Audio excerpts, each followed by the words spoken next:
Hello, my name is Brooke Altman, and this is my final project for ISIS 240. I have decided to create a website called Le Petit Plat, which basically caters to people with food allergies.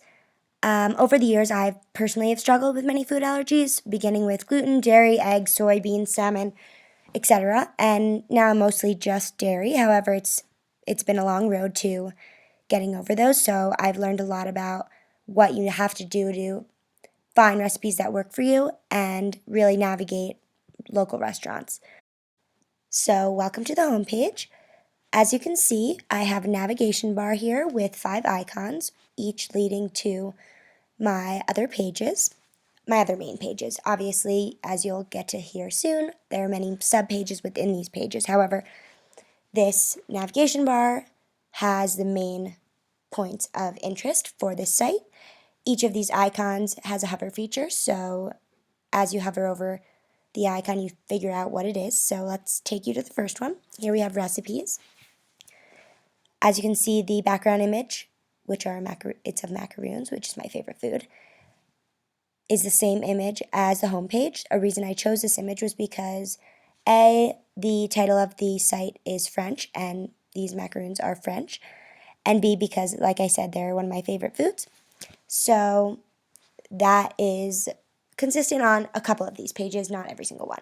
However, this layout that you see here is going to be consistent throughout. So just to walk you through this, we have images of the specific recipes that I will be highlighting, as well as some graphics that have words on them which indicate popular ingredients in many of the recipes. So I'm not going to walk you through every single one because that would take quite some time, but just to start you out, I'm going to go to this second recipe here, peanut butter frozen yogurt. As you can see, there's a main image in the background, the title of the recipe, and just beneath that we have the icons that indicate what this recipe, who this recipe is safe for. So this is a gluten-free and egg-free recipe. You can see the prep time, cook time, ingredients, and directions. So we navigate back to the recipe page. Each of these recipes follows a similar format, but just to show you another, we have Oreo brownies, which sadly is not anything except for nut-free.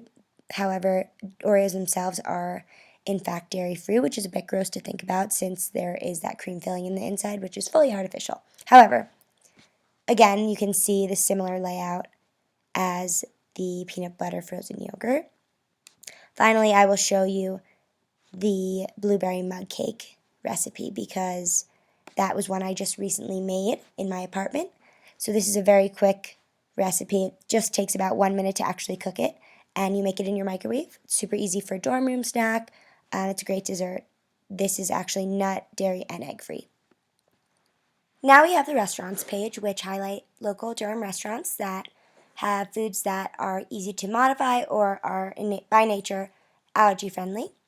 So I'm going to highlight specifically on this website Parazad, Revolution, Pizzeria Toro, Local 22, Lucia, and Toast.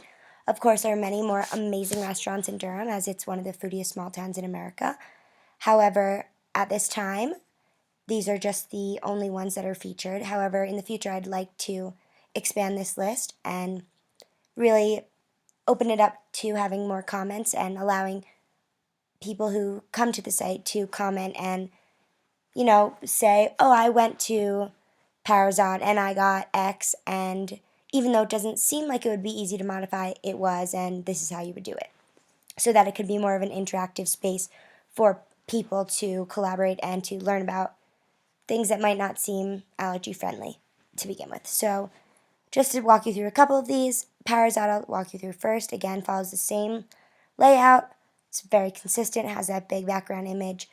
Then you see it's obviously the Parazad dinner menu, and below many of the menu items, we have these icons that indicate whether it's gluten-free, dairy-free, egg-free, etc.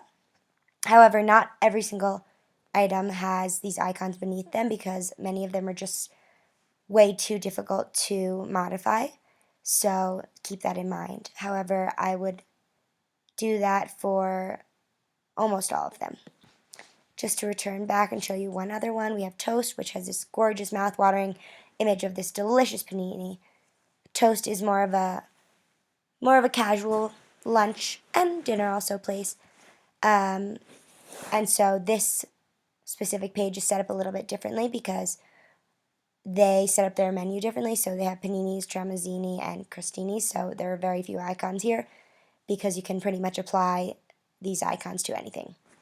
Specifically panini, you can ask for it without cheese, etc.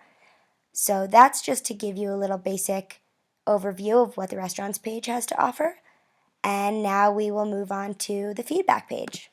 Here we have some surveys to get people's feedback, to really tell me about how they feel about the website, as well as their feedback on restaurants in Durham and what they like to eat, etc., so that I can improve the website and tailor it more towards the target audience.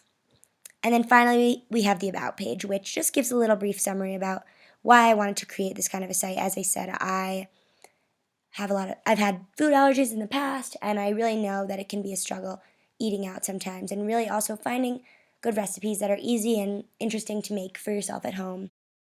So something that I was not able to include on this website that I originally wanted to do was have a page that allowed people to create a profile so they could log in and save restaurants and recipes that they liked and give feedback on things that they'd tried.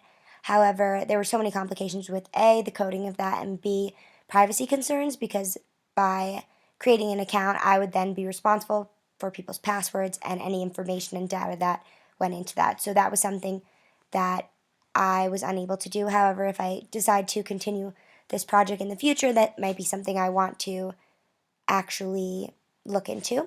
Here we have someone who actually does have food allergies, who is a perfect person for the target audience. So she's going to tell us a little bit about what she has struggled with food allergies, and that will be the end of the project. So thank you for your time.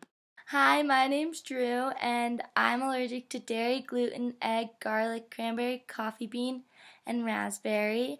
I've had my allergy since September of 2014, and the Petit Plat really helps me figure out what I can eat, and I'm so excited to try the gluten-free pumpkin bread.